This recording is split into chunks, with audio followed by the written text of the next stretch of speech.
Estamos no ar com mais um podcast Fala Empresário, uma produção da Aragão Advocacia.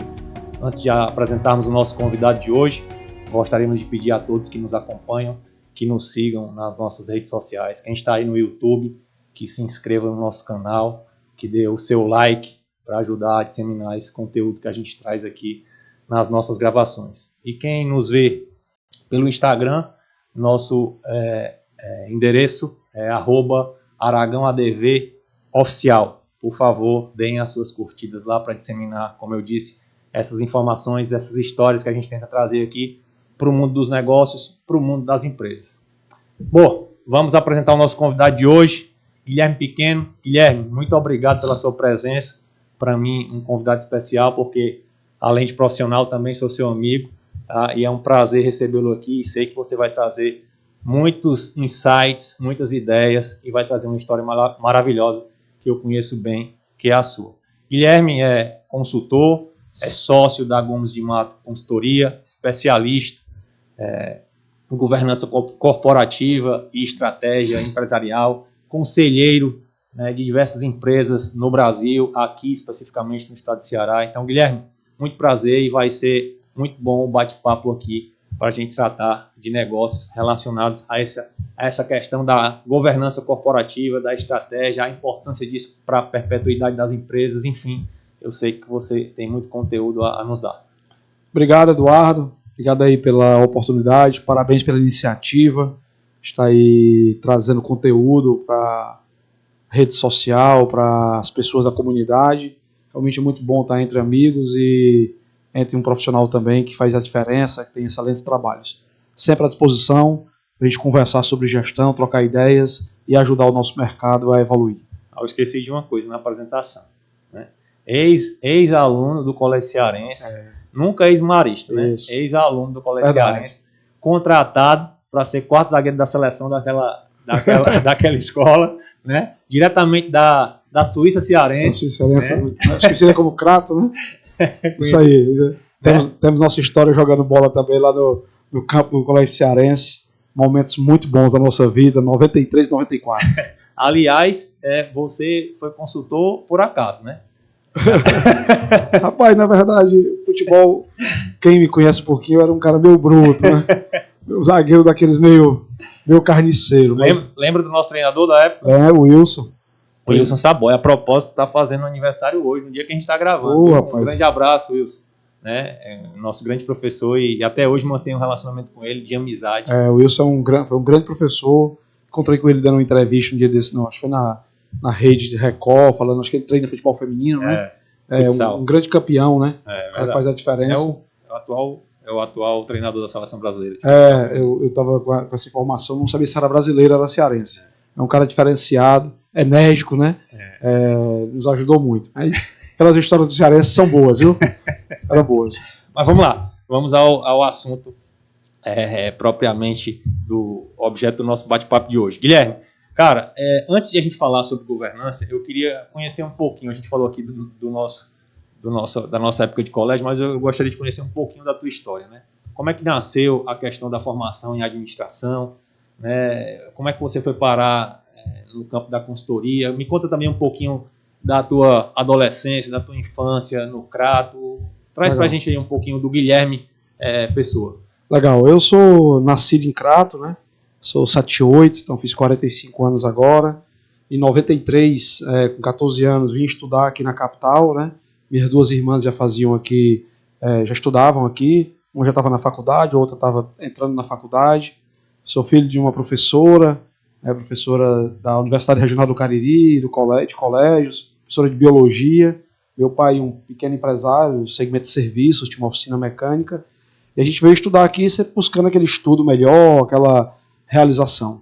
E aí fiz o primeiro e o segundo ano, né? Na época, segundo grau no Cearense, terceiro ano fui para o GEL. Fiz vestibular na época para tecnologia da informação e depois administração. Não passei na primeira vez, na segunda passei em administração. E, assim, gostava do curso, o curso que tinha uma amplitude boa, né? Eu tinha uma noção boa. Minha irmã é economista, mas trabalhava nessa área de gestão. Então me identifiquei, entrei na universidade e aí no terceiro semestre o Eduardo, que é o fundador da Gomes de Matos, ele ministrava alguns cursos na CDL, fazia alguns trabalhos pela CDL, e minha irmã coordenava lá os cursos. E ele comentou que estava precisando de um estagiário, e aí minha irmã disse que tinha um irmão fazendo administração, e aí eu mandei meu currículo, e ele me entrevistou, e eu comecei o trabalho lá. Realmente consultoria é uma área apaixonante, porque todo dia você está em um cliente diferente, um conhecimento diferente, a leitura, o dinamismo. E aí fiz toda a carreira de estagiário, consultor júnior, consultor pleno, gerente de projetos, virei sócio em 2006, diretor de operações em 2008, até 2017, 2017 diretor comercial, até 2023, e agora a gente fez um outro turnaround aí na diretoria, e eu voltei para a operação agora como diretor. Minha infância foi uma infância muito legal, acho que um pouco da minha personalidade, das minhas características tem a ver com minha infância. Eu fui criado no mundo, jogando bola no Crato Tênis Clube, brincando de pega-ladrão. Quintal da minha avó, jogava bila, espingarda de chubim, baladeira, galo, tudo que você possa imaginar, andar de bicicleta. Então, uma infância realmente que a gente chama verdadeira, né? Sem computador, sem videogames, realmente criado ali. E isso, eu acho que me ajudou muito a não desistir das coisas, a ser desenrolado. Meus amigos todos eram mais velhos do que eu, então eu tinha 10, meus amigos tinham 14. Então aquele cara que tinha que convencer os caras que eu merecia estar junto deles. Né? Tem uma galera que até hoje ainda convive contigo, né, dessa época aí. Tem, a gente tem uma turma de amigos do Kratos, que é Caverna do Dragão. Essa turma já fez uns carnavais aí por Beberibe. Por que é? Rapaz, é porque se entrar não sai nunca.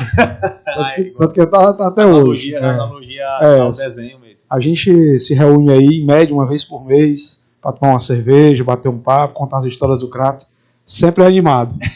Turma boa. Então, realmente, minha infância formou muito da minha personalidade, eu acho que me ajuda muito no meu trabalho. E eu, geralmente, eu tenho realmente, entre aspas, duas personalidades. Eu brincando, curtindo, eu sou uma pessoa, trabalhando eu sou outra, no aspecto da seriedade, do profissionalismo, da assertividade, né?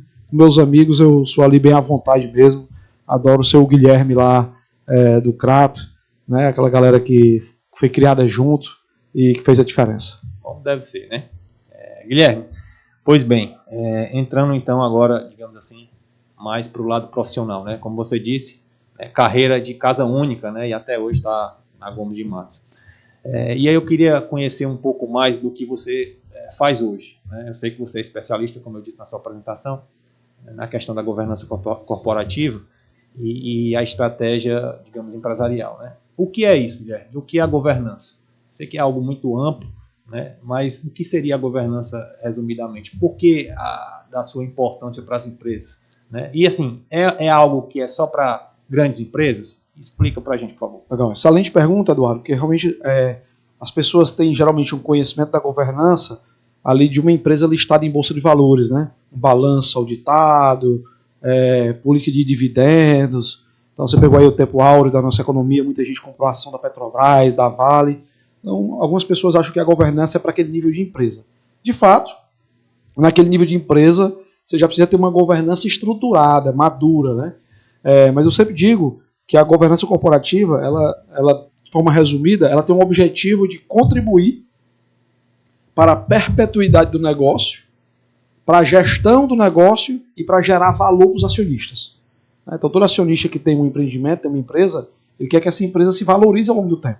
E a governança é meio para isso. Tá? Então, uma pequena empresa, quando você tem um organograma bem definido, quando você tem uma política de remuneração para o sócio bem definida, quando você tem uma política de preços bem definida, quando você tem uma contabilidade em dia, com os livros caixa, com o balanço publicado, né? Quando você tem um acordo de sócios bem definido, você tem um contrato social ali bem estruturado, isso também é governança. Porque isso são instrumentos que permitem uma boa gestão com relação aos aspectos legais, né? Que faz com que a empresa possa se preocupar, tendo tudo isso em dia, apenas em cuidar bem do seu cliente. Então, governança, de forma resumida, é um instrumento, é uma jornada, é uma política que ajuda na perpetuidade das empresas, na boa gestão e na valorização do ativo para os sócios. Então esse é o objetivo da governança. Tá, mas isso ela envolve todas as áreas da empresa? Envolve o setor financeiro, envolve o setor jurídico, claramente, envolve, Sim. enfim, a direção da empresa. E isso é voltado só realmente para as grandes empresas, necessariamente, ou não? Ou não. eu aplico nas médias, eu aplico até nas pequenas, por exemplo? Sim. Eu sou conselheiro de uma empresa que fatura, em média, 5 milhões por mês. Então, 60 milhões por ano, né? E por que o sócio, que é o diretor executivo, comprou a ideia do conselho? Porque ele queria ter alguém com a visão externa, aí sou eu, ele, uma gestora dele, ele trouxe o contador dele também, e trouxe um amigo dele que é executivo de uma grande distribuidora. Ele queria ter uma visão externa de cobrança e tudo mais. Isso dentro do aspecto da governança do conselho. Porque a governança não é o conselho, né?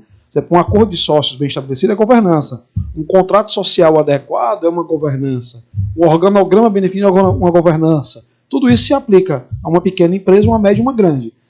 Você imagina que 95% das empresas brasileiras são familiares. Tem relação de família. E as empresas familiares grandes começaram de pequena. Então, se ela não tivesse uma boa governança ali, com critérios de entrada de familiares, critério de promoção, critério de remuneração, possivelmente essa empresa não seria atrativa para executivos, que iam perceber que aquela empresa era um conluio familiar, ou apenas um arquétipo familiar, e ela não teria o sucesso que ela tem hoje. Então a governança ela se aplica à pequena, média e grande empresa. Agora, alguns instrumentos de governança, como ter um balanço auditado, isso é para médias e grandes empresas, né? Mas ter um organograma bem definido, desde o primeiro momento é importante ter. Se eu abrir um negócio com você, a gente já deve começar com um acordo de sócios, que é um grande instrumento de governança.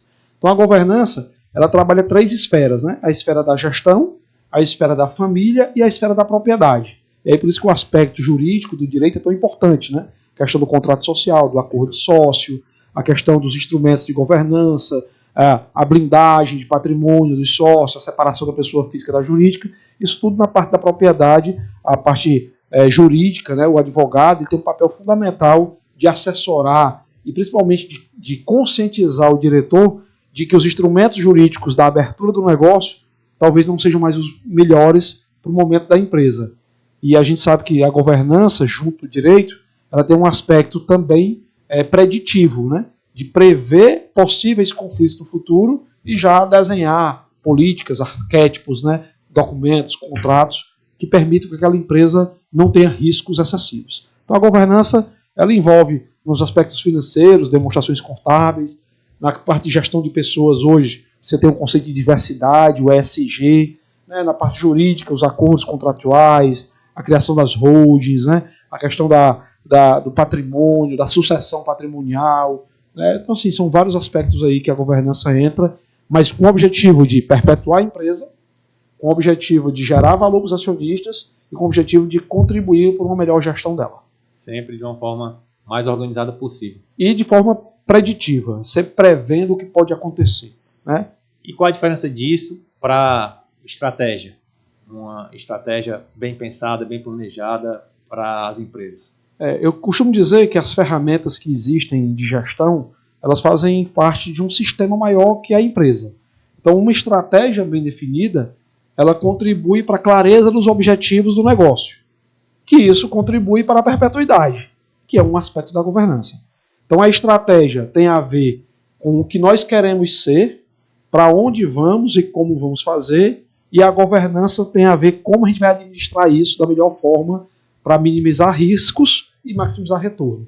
Então eu diria que uma complementa a outra e uma impulsiona a outra, visando ambas a perpetuidade do negócio. Guilherme, hoje no Ceará, como consultor, diante das tuas situações do dia a dia, tu vê as empresas com uma mentalidade diferente de, por exemplo, há 5, 10 anos atrás? Hoje as empresas buscam mais isso que você acaba de nos explicar aqui. Eduardo, só para você ter uma ideia, em 2013 eu fiz meu primeiro curso de formação de conselheiros, né? Lá em Nova Lima, fiz lá na Fundação Dom Cabral.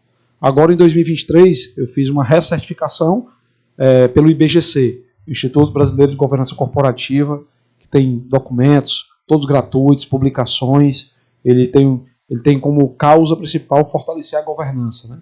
E aqui no Ceará nós temos um capítulo do IBGC, hoje o presidente é o Enio da Área Leão, a gente também contribui. Então só aí você vê a diferença, né? Em 2000, eu fiz essa minha turma agora que eu fiz, foi a turma 183. Tem um cliente meu fazendo agora a turma, está na 203. A minha finalizou em agosto, nós estamos em fevereiro. Em 6 meses. Então, em média, deve estar tendo 2 ou 3 turmas em paralelo por mês, né?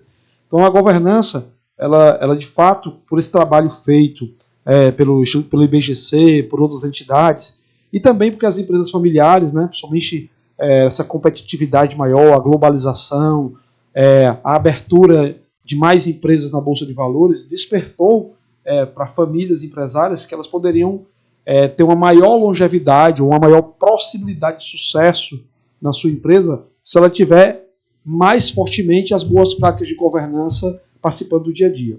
Então, tá o exemplo aqui só de 2 empresas cearenses, né, que hoje estão listadas em bolsa, então, né, Pague Menos e Apvida, né? Então, são empresas que começaram o seu modelo de governança antes de abrir em bolsa, né? Pague Menos teve um fundo que aportou, criação do conselho, das boas práticas, até preparar para a IPO, né?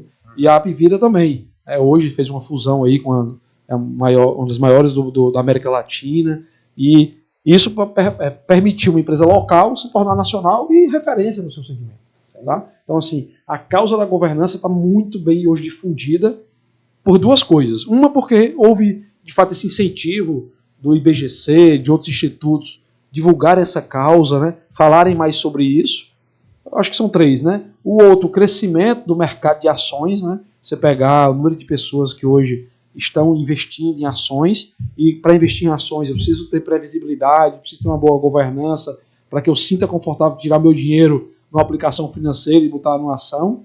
E o terceiro aspecto é que as famílias perceberam que muitos negócios familiares, né, deixavam de existir por um conflito familiar, ou porque houve ali um problema de sócios, ou porque a empresa entrou em dificuldade e a empresa não tinha bons instrumentos e o patrimônio da família foi colocado em jogo e aquela família passou a passar dificuldades. Então eu diria que a globalização, a questão da maior pulverização e divulgação do mercado de ações e a causa da governança sendo tratada como um possível remédio bom para fortalecer as empresas familiares e fortalecer o mercado de capitais, tornou a governança algo mais palpável. Então hoje você encontra várias publicações, né, várias consultorias trabalhando com isso, algumas trabalhando com um aspecto mais da propriedade, outros um aspecto mais da família e outros um aspecto mais da gestão. E eu acho que esses 3 fatores fez com que o Brasil realmente crescesse muito, né, nesse mercado, e o Ceará não ficou atrás, não. A gente tem muitos projetos hoje na Gomes de Matos. A gente tem um pilarzinho lá de formatar o conselho consultivo, de fazer a primeira versão de acordo de sócios, de conversar sobre criação da hold patrimonial, da hold operacional, da gente buscar uma contabilidade um pouco mais estratégica, que possa discutir o negócio. Então, isso mostra que a consciência sobre a perpetuidade do negócio está mais latente nos empresários e nas famílias. Eu corroboro com as suas colocações, Guilherme, inclusive na nossa área especificamente, né, a gente sente muito isso, a busca, né, das empresas em relação a esse tipo de estratégia, né, uma contabilidade, digamos assim, mais estratégica, um jurídico mais participativo, principalmente na questão da construção desses mecanismos que você fala, notadamente a questão de um acordo de cotista, por mais que seja, né, uma quantidade de sócios mínima, né, 2, enfim, e por aí vai. Essa questão familiar é muito importante porque todos pensam em crescimento e as empresas crescem. Óbvio que umas, né, morrem, mas outras, muitas crescem. Guilherme, tu tocou num ponto aí que eu queria saber a tua opinião. E como consultor, eu acho e imagino que a gente também, e enquanto advogado, pelo menos eu penso assim, que a gente tem que ter uma visão da economia do nosso país, uma visão da economia mundial. E você tocou num ponto que é a globalização. Alguns economistas, eu leio e vejo, que defendem que no momento atual a gente está vivendo uma certa desglobalização ou uma fraqueza da globalização. Tu vê isso no mundo? Você vê, por exemplo, a China querendo se fechar mais, a União Europeia se fechando mais, os Estados Unidos com a eleição, né, antes do presidente Trump, né, que inclusive me parece que vai concorrer novamente, né, enfim. Como é que tu vê essa coisa da globalização? Tu continua vendo algo que está fortalecido ou não? Eu acredito que não houve uma... às vezes você usa uma palavra, né, ou ou o autor usa uma palavra para trazer ali, digamos assim, o tema de uma forma diferente. Eu não acho que houve uma desglobalização. Eu acho que houve uma questão de você criar clusters, né? Ou seja, ecossistemas, mas com maior proximidade ideológica, econômica, cultural, para se fortalecer e não ficar tão refém das duas potências mundiais, que é China e Estados Unidos, né? Então, assim, você vê, se Taiwan parar, o mundo para, né? Você viu essa guerra Ucrânia, Rússia, você viu que a indústria alimentícia do Brasil sofreu, porque muito do trigo vem importado daquela região, tá? Então, assim, eu acho que houve, em virtude dessas questões ideológicas que ficou mais latente nos últimos anos, eu não sei se é por causa da rede social ou que a comunicação está mais aberta, você tem mais acesso às informações, e eu acho que alguns países criaram pequenos ecossistemas ali de afinidade, de proteção, mas muito mais uma questão de fortalecimento e poder de barganha. Essa é a minha leitura, né? O mundo está globalizado e eu acho que não tem como voltar, né? Mas eu vendo esses dias uma reportagem de que o Ceará e o Rio Grande do Norte bateram recorde de exportação de melão ano passado. Para onde? O mundo árabe, né? O mundo árabe que talvez há 30 anos atrás, antes do advento aí do petróleo mais forte, né, de Dubai e tudo aquilo, talvez fosse um mercado consumidor pequeno. Então, eu acho que aconteceu alguns acordos comerciais para buscar alguma proteção ou menos exposição a risco, ou essas duas potências mundiais. Mas acho que a desglobalização é como se a gente estivesse voltando a uma economia mais interna, né? Nesse aspecto eu acho que não. Querendo se proteger mais. Mas a proteção está sendo buscada, né? Tanto que foi criado o BRICS lá atrás, né? Então você tem algumas comunidades aí, o Mercosul enfraqueceu demais, né? Quase ficou aí inoperante nesses anos, por algumas questões ideológicas, outras questões econômicas, né? A América Latina sofreu muito, mas eu acho que é muito mais uma busca de fortalecer um ecossistema menor para fazer frente à globalização maior, digamos assim. Essa é a minha leitura. E, assim, as nossas empresas têm que estar preparadas para isso. Agora, com o advento, eu tenho um cliente que revende suplementos, né? Quem é uma concorrente dele hoje? A Amazon é o Mercado Livre, né? Então, você consegue comprar um suplemento na Amazon e receber em casa no dia seguinte. Igual você pode ligar para a loja e pedir para ele entregar no motoboy, né? Então, acho que a globalização chegou e não deixa de existir. Agora, ela tem seus efeitos e tem suas proteções, né? Sem dúvida. Essa é a minha leitura. Beleza. Guilherme, sobre a economia. Tu que é um cara que está na linha de frente ali, próximo das empresas. O que é que tu sente? Especificamente sobre o Ceará, aqui, nas nossas empresas. Depois eu quero um pouco da tua visão no Brasil. Mas o que é que tu sente economicamente? Nosso país está em que estágio? A economia ela tem seus ciclos, né? Então, tem alguns economistas que falam de que a cada 15 anos, outros a cada 9 anos, acontece algum movimento que traz a economia para um momento de mais estresse, digamos assim. O Ceará, de 2006 para cá, fez muito bem o seu dever de casa, né? Então, a gente investiu em educação, investimos no Porto do Pecém, o Tasso Gereissati, que deu essa movimentação. O Ceará está muito bem no Brasil. A gente é uma região, acho que se não me engano, a gente tornou o maior PIB das capitais do Nordeste, a nossa capital cearense, tá? O Ceará, se eu não me engano, ainda é o terceiro PIB do Nordeste, né? Bahia, Pernambuco, mas Fortaleza tem o maior PIB das capitais hoje. E isso é impulsionado por 3 fatores, né? Turismo, que era de serviço, indústria, né? E terceiro setor, digamos assim, que é o governo. A gente é um estado que está saneado desde 2006, né? A gente viu aí alguns estados com dificuldade de pagar 13º, greves, né? A gente é um estado saneado.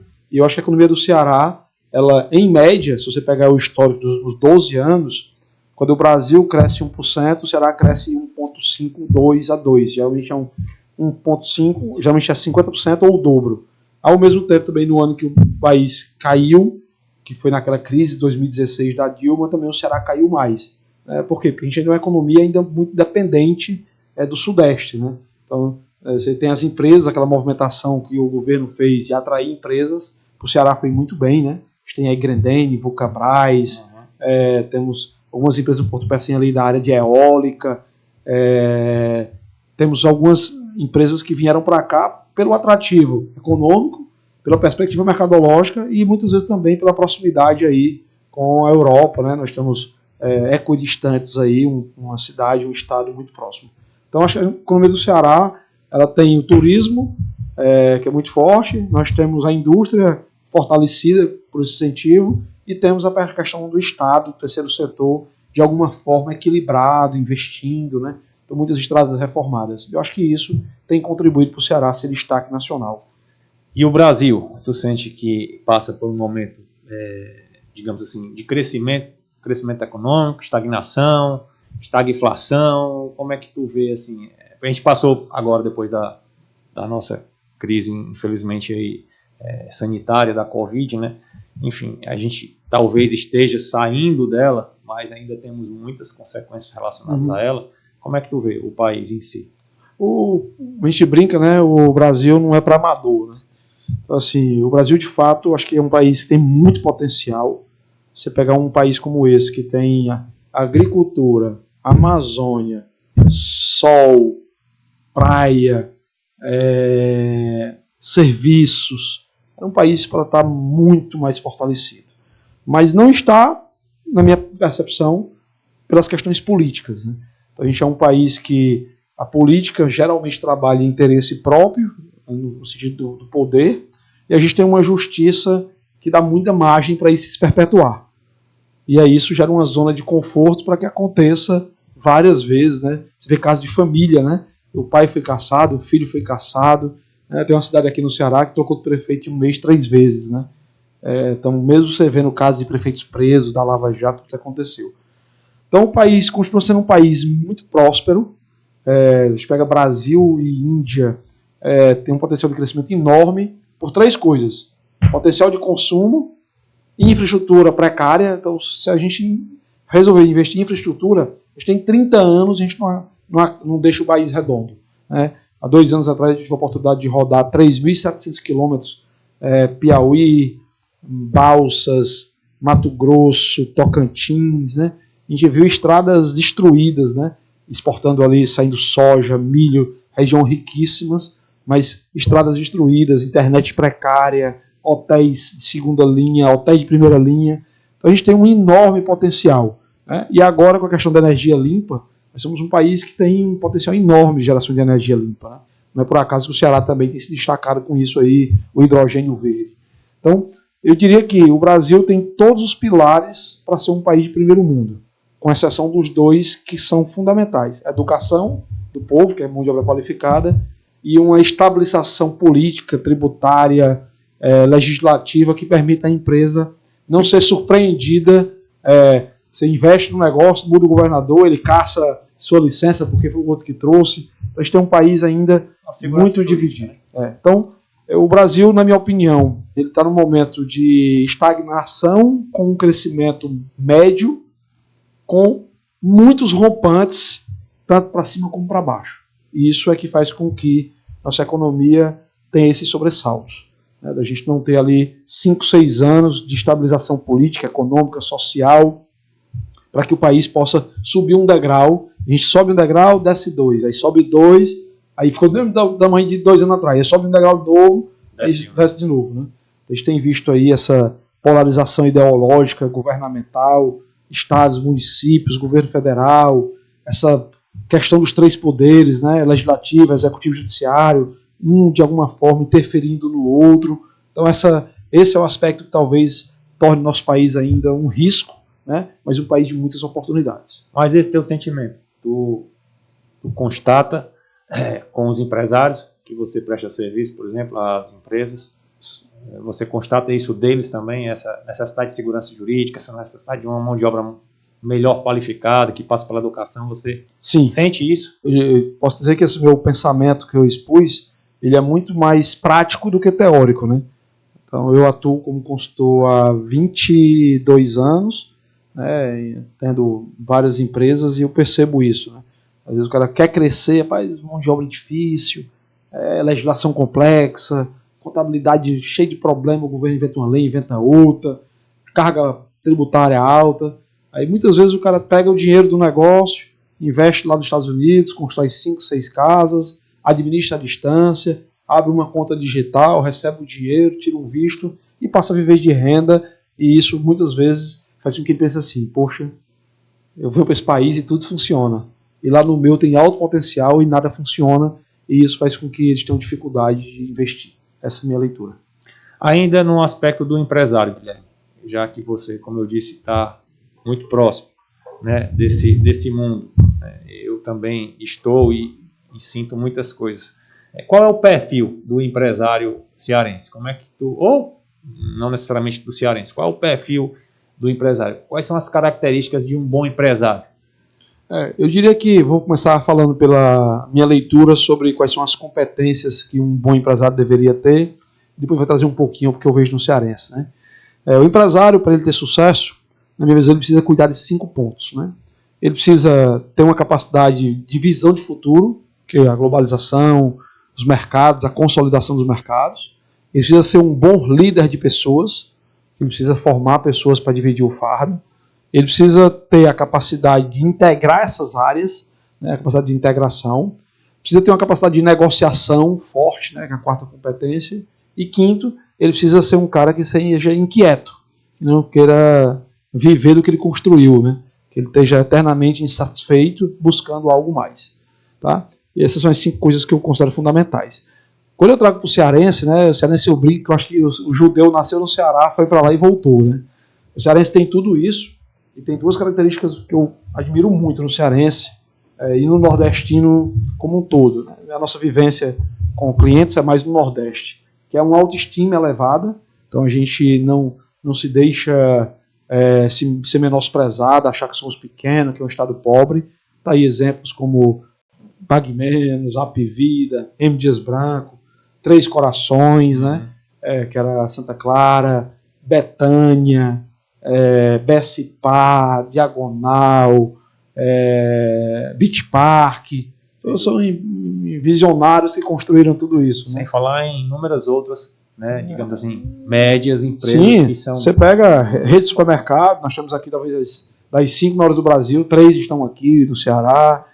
Então eu diria que o cearense tem aquelas 5, na grande maioria, tem a questão da autoestima e tem uma capacidade de negociação, de fazer negócio acima da média. Acho que é isso, por isso que o cearense é tão...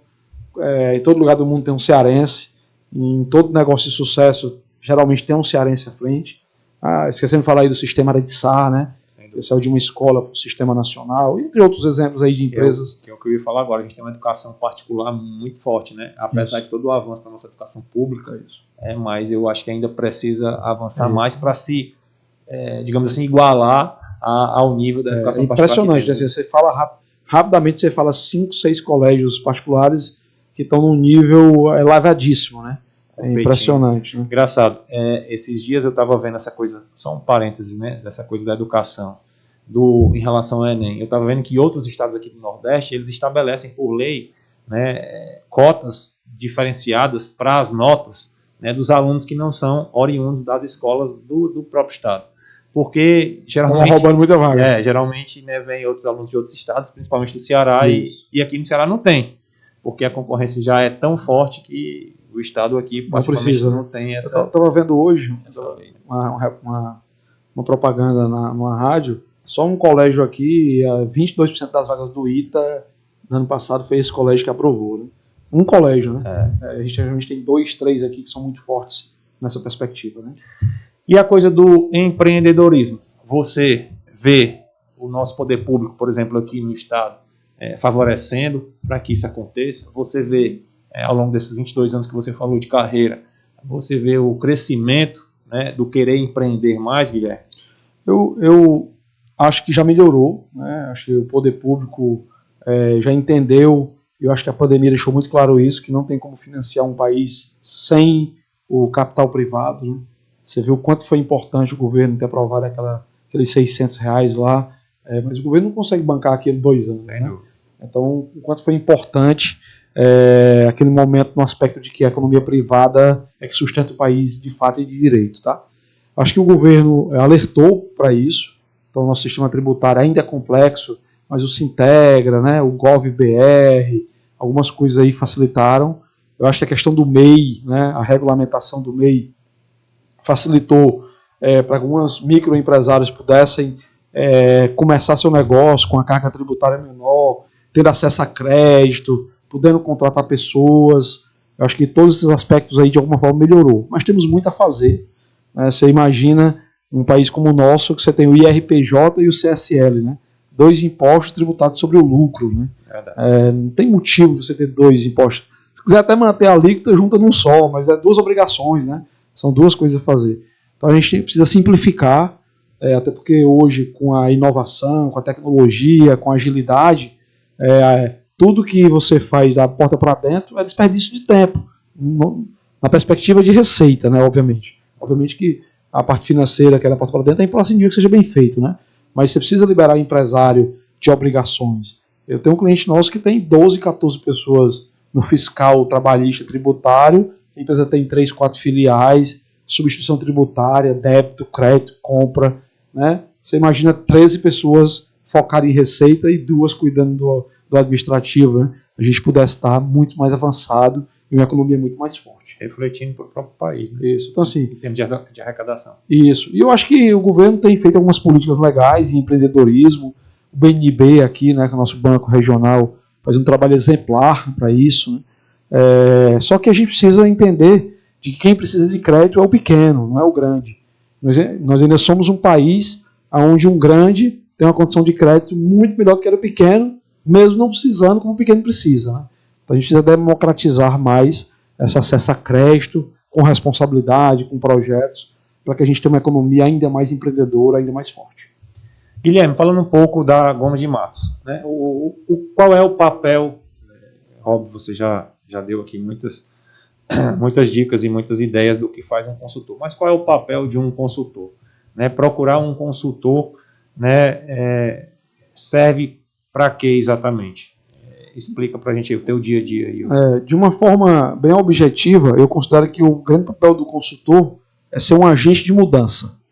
Ele vem para identificar as práticas positivas, identificar o que pode ser melhorado, alertar sobre o que precisa ser feito e ajudar a conectar os esforços internos com novos esforços para a empresa prosperar. Então, o consultor tem o papel de diagnóstico, conscientização, apontar o caminho e ajudar a executar. Então, esse é o grande papel de um consultor. Quando eu digo que ele é um agente de mudança, porque se eu estou em crescimento, às vezes a agente de mudança é organizar o crescimento.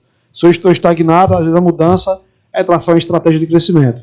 Se eu estou em queda, é um agente de mudança para identificar as causas, trazer a empresa para o trilho e voltar a crescer.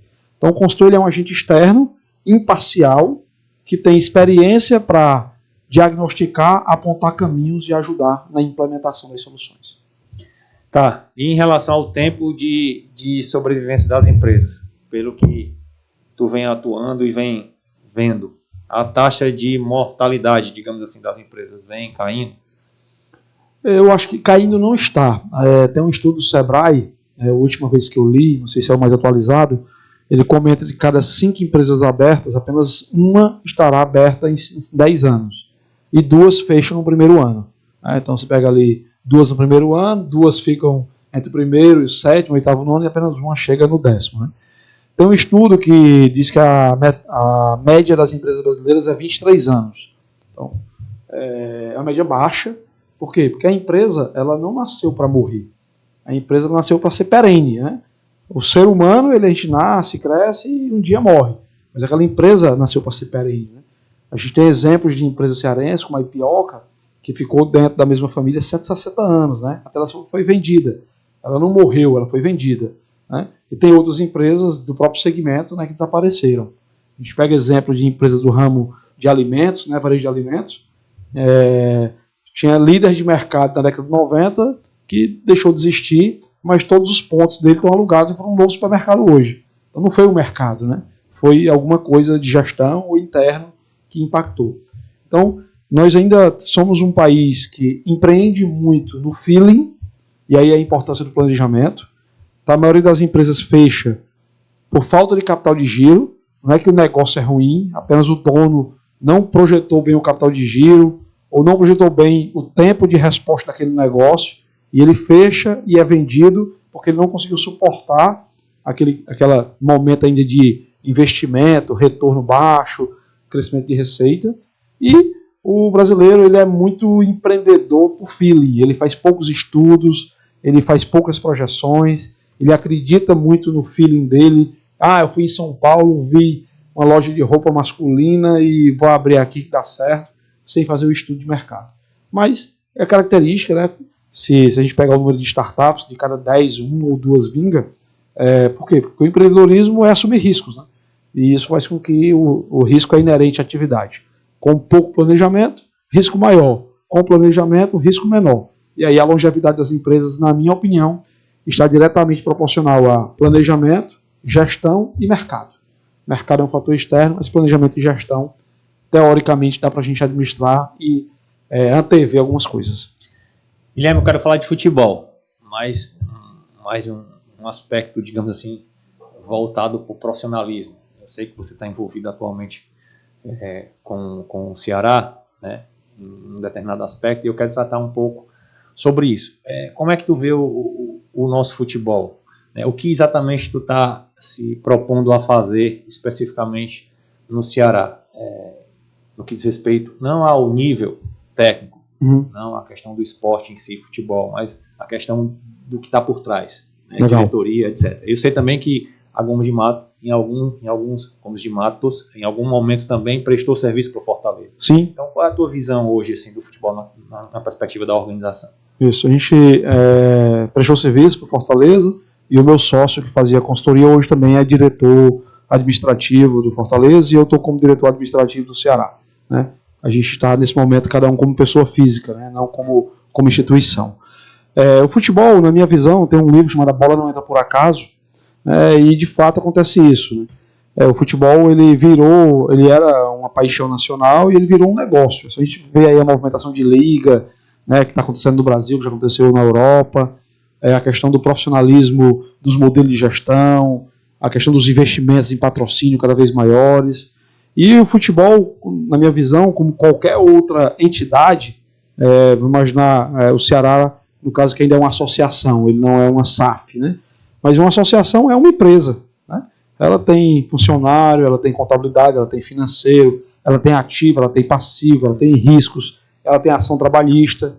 Então, eu sou um apaixonado pelo esporte, né? Tentei ser jogador, gosto de estádio, me sinto bem, e tentei contribuir com algumas ideias de fora como torcedor, até que nessa nova gestão o João Paulo me deu a oportunidade de ir, e meu grande objetivo como diretor é mudar a cultura ou evoluir a cultura do clube para pensar como empresa mais fortemente, não que eles não pensem, implementar algumas métricas de desempenho para que a gente possa medir e entender por que deu certo, por que deu errado, e ajudar a acelerar um processo de profissionalização em todas as áreas.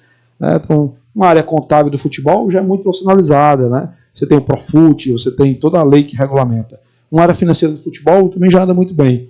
Mas às vezes você tem ali um processo administrativo que ainda é feito baseado no feeling, sem tanto controle, né? Tanto que assim, meu grande objetivo, quando eu comecei no Ceará, eu assumi a diretoria de projetos, que era potencializar alguns projetos internos para tornar a máquina mais leve, para poder sobrar mais tempo para cuidar do core business principal, que é o futebol. E agora, na área administrativa, eu estou buscando implementar um planejamento estratégico que a gente definiu, fortalecer a cultura e mudar os elementos que não contribuem mais para o que a gente imagina que o Ceará pode ser, e ajudando a desenvolver, formatar novas lideranças para que o clube possa se fortalecer. Então, é buscar aí dar uma profissionalizada, investir um pouco em técnicas de gestão, para que o clube possa ter um melhor modelo para que a bola entre mais facilmente. Mas você sente que as pessoas que estão ali no meio querem isso?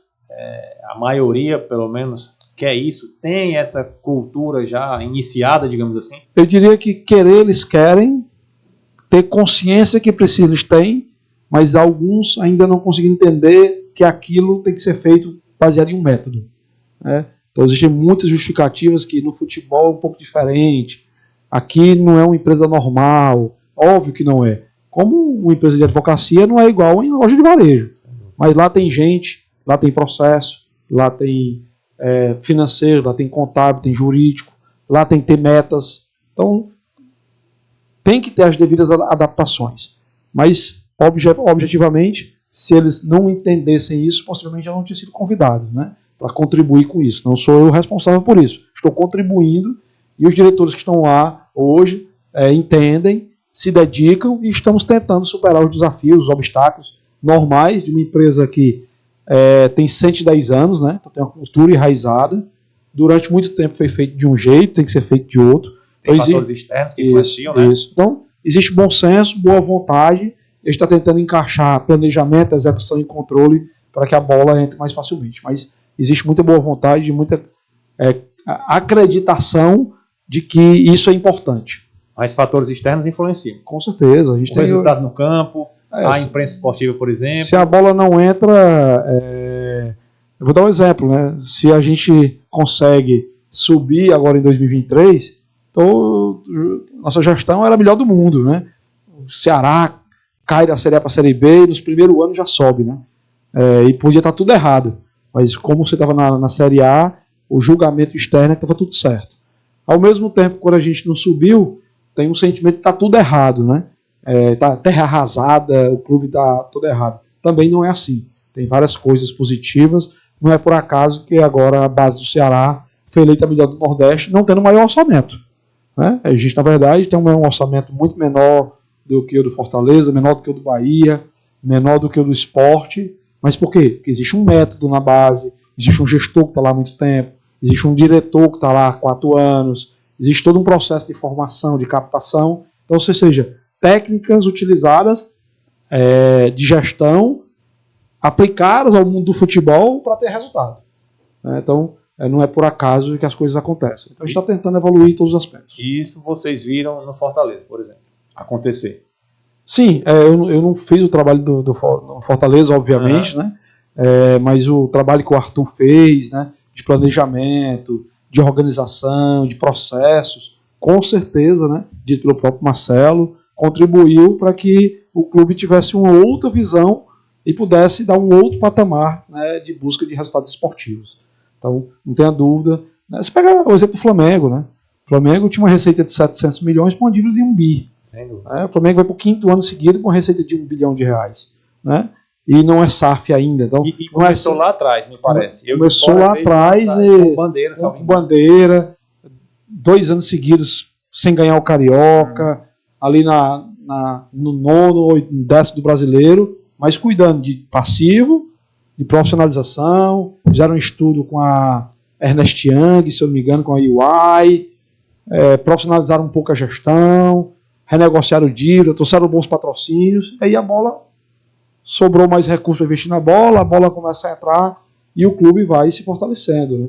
Você está aí com 7, 8 anos seguidos que o Flamengo ou é campeão ou está na Libertadores. Né? Outro exemplo é o Palmeiras, né, que ganhou agora de novo, um clube saneado, com CT, com campo, com reforma, com sede. Né? Então, eu entendo que qualquer associação, seja esportiva ou religiosa, como qualquer empresa do ramo A, B ou C, ela precisa ter um bom modelo de gestão, uma boa estratégia e bons líderes executando isso. Isso acontecendo, no longo prazo, a chance de dar errado é muito baixa. Sem dúvida. Bom, Guilherme, cara, muito bom a conversa nossa. Queria começar o encaminhamento aqui da parte final do nosso bate-papo, te fazendo algumas outras perguntas, digamos assim, de cunho pessoal, tá? À vontade. Cara, me conta assim, pode ser em termos pessoais ou profissionais, o dia mais difícil que tu olha para trás assim e, cara, esse dia foi difícil. O dia mais extremo da tua vida. Ou seja pelo extremo da dificuldade, ou seja pelo extremo da felicidade. Pode ser os dois, enfim. Da felicidade foi o nascimento dos 2 filhos, né? Com certeza tem um casalzinho, a Lara e o Luca, né? Foi um momento importante. Você só entende o amor que você tem pelos seus pais têm por você no dia que você vira pai, né? Então realmente foi muito importante. E o momento difícil foi a perda da minha irmã, lá em 2017. Sempre mexe muito. Muito extremo. Guilherme, nome dos teus filhos? Luca e Lara. O Luca e a Lara. Nome da tua esposa? Ana Roberta. Casado já há 15 anos. 15 anos. 7 de namoro e 15 de casados. Então são 22 anos de convivência. 22 anos. Ela deve ser muito gente boa. Tem que aguentar a pressão, viu? Tem que aguentar a pressão. Mas não casuiga nada, não. Não, é brincadeira. Casuiga lá, É brincadeira. Guilherme, cara, um livro. Cara, tem um livro que eu recomendo. Eu li, em termos de gestão, tem um livro que é excepcional, chamado A Execução, do Rancharan. Fala muito da capacidade de fazer acontecer. Porque se você tiver um bom planejamento, não tiver uma boa execução, não vai dar resultado, não. É um livro que eu gosto. Eu li um livro agora, no final do ano, A Arte de Dizer Não. Acho que é isso, A Arte de Dizer Não. Acho que é alguma coisa assim. Um livro também muito legal. E tem um livro também que eu recomendo que as pessoas leiam, que é o Propósito. Né? Como construir seu propósito. Aí tem o porquê, tem o de propósito. Então, você entender um pouquinho o porquê que a gente está aqui nessa vida. Né? São 3 livros aí que fazem sentido. Aí tu tocou num tema legal, interessante. No mundo assim, das empresas. Qual a tua visão do empresário, por exemplo, a relação dele com a espiritualidade? Tu vê isso? Tu vê um cara de fé, tu vê um cara, enfim, que acredita em Deus, que, enfim, independente de religião, Guilherme. Vejo sim. Eu tenho a sorte de ter alguns clientes que vivenciam isso muito fortemente, como a gente também na Comunidade vivencia. Né?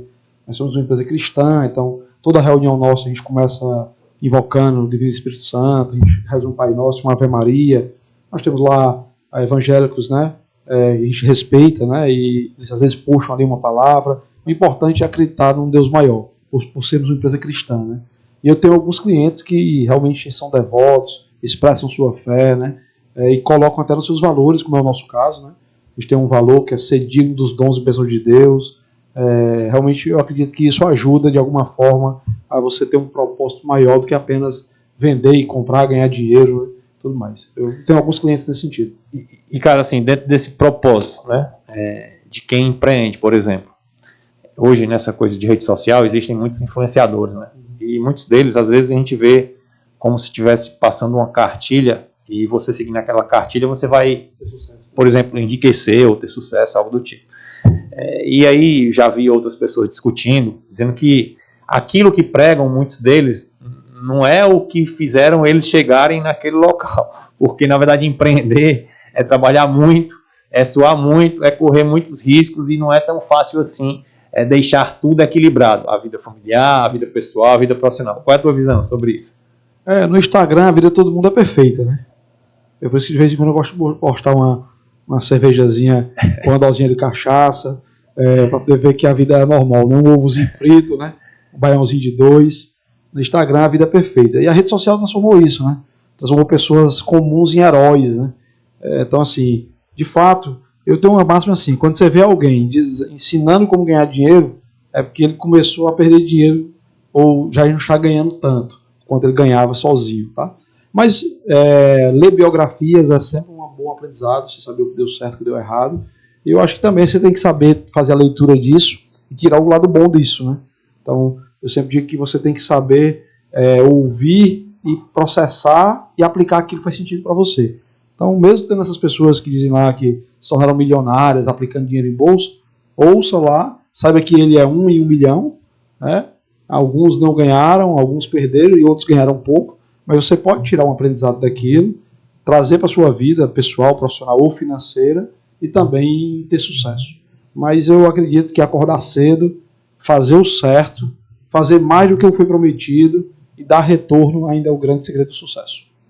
Guilherme, se imagina aí com um poder extraordinário, que tu pudesse, com base nele, fazer o que tu quisesse. O que é que tu faria? Eu consertaria a política brasileira. Acho que é o grande impasse do Brasil se tornar uma potência mundial. E aí, isso acontecendo, o Brasil seria uma potência e as pessoas competentes teriam mais sucesso e a gente poderia fazer mais o bem pela comunidade, né, e eles teriam mais oportunidade. É complexo, hein? Ajeitar a política. Vamos lá. Cara, o que é que eu poderia ter te perguntado que tu quisesse ter respondido e eu não o fiz? Rapaz, Foi bem eclético, né? Mas talvez, como é que eu me vejo daqui a 20 anos, né? Talvez fosse uma coisa aí de visão de futuro, talvez as pessoas que estejam vendo aqui possam ter essa curiosidade, né? Tenho 22 anos de Gomes de Matos, tenho 22 anos de relacionamento com a mesma mulher, né? E o que é que eu quero 20 anos para frente? Podia ser uma pergunta aí diferente. Guilherme, uma frase, um conselho, a gente tenta levar aqui conteúdo para um público que é o público que empreende, e não necessariamente só o que empreende, mas os que estão próximos desse público, né? Como, por exemplo, os prestadores de serviços, que também não deixam de ser empreendedores, como o próprio poder público através de seus servidores, enfim. A sociedade é feita por empresas, família e governo. O que é que tu diria para o nosso público, assim, um conselho, uma frase que te marca, algo do tipo? Faça o certo, acredite nos seus sonhos, trabalhe duro e não desista. Se você fizer essas 4 coisas, eu acho que a chance de você ter sucesso é muito grande. Essa seria a minha dica. Guilherme, como é que tu se vê daqui a 20 anos? Rapaz, eu vou estar com 65, né? Então eu me vejo atuando como conselheiro de empresas ainda, me vejo podendo fazer escolhas de vida mais conscientes no aspecto de trabalho, lazer, família, e me vejo contribuindo com o sucesso das meus filhos, meus familiares, tomando cerveja com meus amigos, vendo meu jogo do Vozão, então sendo uma pessoa plenamente feliz, fazendo 2 viagens por ano, lendo 1 livro por mês, me exercitando 4 vezes por semana, e fazendo o bem, temente a Deus e contribuindo para um mundo melhor. Show. Cara, muito obrigado. Um prazer te receber aqui. Espero que seja a primeira de muitas. À disposição sempre, Eduardo. Parabéns aí pela iniciativa, um bate-papo leve, descontraído e ao mesmo tempo com temáticas importantes. Você sabe também que temos uma boa admiração mútua. Estou à disposição, se precisar e tiver conteúdo para estar aqui nesse podcast, estamos à disposição. Sempre tem, cara. Conteúdo aqui dá para a gente conversar 5 horas fácil. À disposição de vocês. Obrigado aí pela oportunidade e parabéns pela iniciativa. Valeu, muito obrigado.